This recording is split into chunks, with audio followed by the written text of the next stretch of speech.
to the four bells and workout from home number 112. Today is the very last day in our 6-week squat mobility cycle. So that means we would like to see your before and after pictures, which means we had our overhead squat was our metric that we used for this 6-week cycle. How good can you be in an overhead squat? The reason why we use the overhead squat a lot is we think it's a very average strength development tool, but a very good diagnostic tool for mobility. So hopefully you took a picture from the front and from the side at the beginning of the 6-week cycle, and we can see one from the front and the side now at the end. Even if it's just a little bit of improvement, that goes to show that we've made the most of this time during lockdown, during this pandemic, and we can see improvements in our mobility. And also the other thing to remember is, of course, when it comes to soft tissue and connective tissue, it takes weeks and months to change, not just mere seconds. So well done to all your hard work. From there, we still have a leg day to do today. We have got a little focus on squatting today, and we are going to start off with 3 things to get us ready for today's squat workout. We're going to do some goblet squats for 10 reps. Can be done with a kettlebell or a dumbbell. From there, popping up into a ninja position, we're going to do some deck squats for 10 reps. And last but not least, the metric by which we are testing ourselves, the overhead squat. We're doing these 3 things 3 times in the warm-up. Let's take a look at them.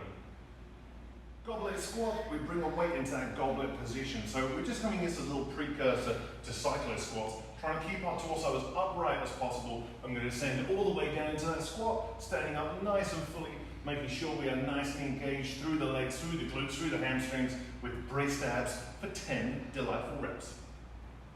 With the deck squat, what we're trying to learn is stability in the bottom of our squat. Can we roll back, pop up into that bottom position, and be stable? So you can use a plate or a weight to start off with, and we've got this feet on train tracks. We're going to press the plate away, squat down, tuck the chin, we roll, we throw, we stick the landing, and we stand back up. So of course, if you're feeling very confident with those, and you want to get rid of the plate, you certainly can. It's 10 deck squats. Overhead squat is best performed with a stick or a broomstick or a PVC pipe.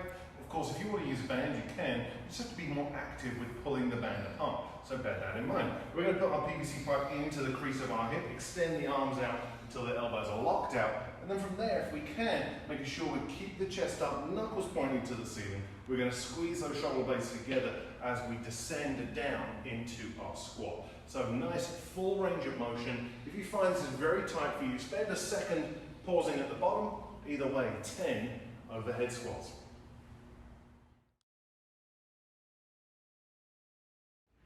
The strength piece is 5 sets. Each set is 3 minutes long, split into 2 90-second windows of time.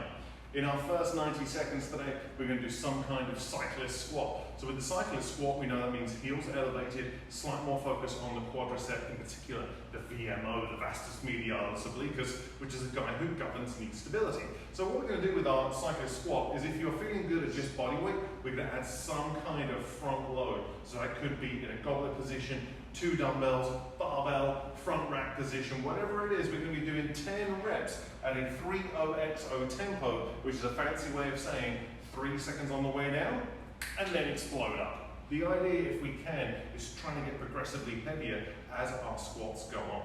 In our next 90 seconds, it can be some kind of hamstring curl. So is that a Nordic hamstring curl? Maybe you are very lucky to have a GHD machine. Maybe you've got a partner who can hold your heels. Maybe it's hamstring curls in a TRX. Maybe it's hamstring curls with a Swiss ball. Either way, we're going to do 15 reps today, a lot of volume for the posterior part of the leg. We're going to couple these guys 5 times. Let's take a look at them. With the cyclist squat, we are trying to overemphasize the quadricep. To do that, we're going to elevate the heels, which in turn means we don't need to worry about ankle range of motion as much. We can really focus on trying to get compression in the knee, which in turn stimulates the VMO, which in turn adds more quad focus into the movement. So in terms of how big a podium or a step do I need, it doesn't need to be super duper high. I'm talking like maybe the length of your pinky-ish. Could be a couple of books. Here at the gym, I'm going to use a 45-pound plate. So I'm going to set my heels up. So I'm up here with my heels elevated. And we're going to look at that tempo. So 3-0-XO means that as I descend, I'm going to focus on those knees coming forward, and it should take 3 seconds. So it should be 1, 2, 3. Obviously, we're not pausing, but at the bottom here, I should be able to feel my hamstring touch my calf, and then from there I explode up. So it should be 1, 2, 3, explode up. And of course, if you think that's pretty easy at body weight, you can add a kettlebell into the mix, a dumbbell, 2 dumbbells, 2 kettlebells, barbell. However you want to do it, we're going to do 10 reps, 3 OXO, and if we can, get heavier every set. With the hamstring curl, we're doing 15 reps today, and of course, look at what you have at home. Do you have a TRX? Are you going to use a Swiss ball? Are you lucky enough to have a training partner who can hold your heels while you do Nordic curls? Either way, we're doing 15. I'm going to demo with a Swiss ball. It's a fairly common piece of apparatus that our clients tend to have here at the 4 Bells. So what do I need to do? I'm going to set up with my heels and my calves on the ball. What I'm looking for is like an inverted bridge. So I'm going to drive my elbows into the floor, push my hips up, and I'm going to pull the heels into the bum. So of course on the Swiss ball, it wants to wiggle around a lot more. With the TRX, a little bit easier, and with maybe like furniture sliders on a carpet, or with like a tray on some carpet, or maybe some socks on hardwood floor or a towel, it can be a little bit easier. So whichever one you're going to try, make sure we push those hips up, squeeze the glutes, and try to bring those heels and squeeze the hamstrings in as much as possible for 15 reps.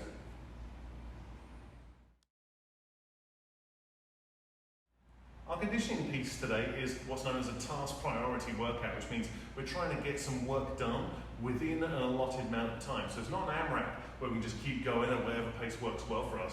We're trying to get this task done within a 10-minute time cap. So we have a descending ladder of Cossack squats and anchored sit-ups today. So what we're going to look at is, you can see on the board, it says 30, 25, 20, 15, 10, 5. We are going to start off with 30 anchored sit-ups. I'm then going to do 30 alternating Cossack squats, so every rep, each leg is a rep, so that'd be 15 per side. I'm then going to do 25 sit-ups, 25 Cossacks, 20, 20, 15, 15, 10, 10, 5, 5, and we are done. So let's take a look at these two guys and make sure that we move with purpose when it comes to today's conditioning piece. With the anchored foot sit-up, it's no surprise, we are trying to anchor the feet. So I'm here at the gym with 2 large dumbbells, that works very well. If you're at home, you can stick your feet underneath your sofa, maybe a large dog could lay over your toes. Either way, just make sure whatever you're using to anchor your feet does not stab you in the top of the foot or the toes. Make sure it's nice and comfy and padded to some degree. Either way, arms crossed, vampire style, we lay all the way down, I sit all the way up, trying to make sure that I touch the elbows to the knees every single rep.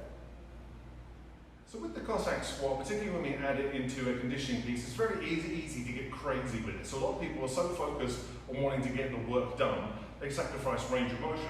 One of the funniest things I like to watch is fast Cossack squats, which basically looks like some kind of elaborate dance. People aren't really getting into a full range of motion, they're just kind of swinging around. So I want to focus on that as it says slow. So that means if I've got 30 reps to do, 15 per side at the start, it should take at least 30 seconds to get there. So I'm going to switch across, come all the way down. Hamstring touches calf, heels down, knee in line with the toe, chest is up, and then I come over to the other side. So making sure every single time I get a full range of motion as I go through my Cossack squat and don't turn it into a funky dance.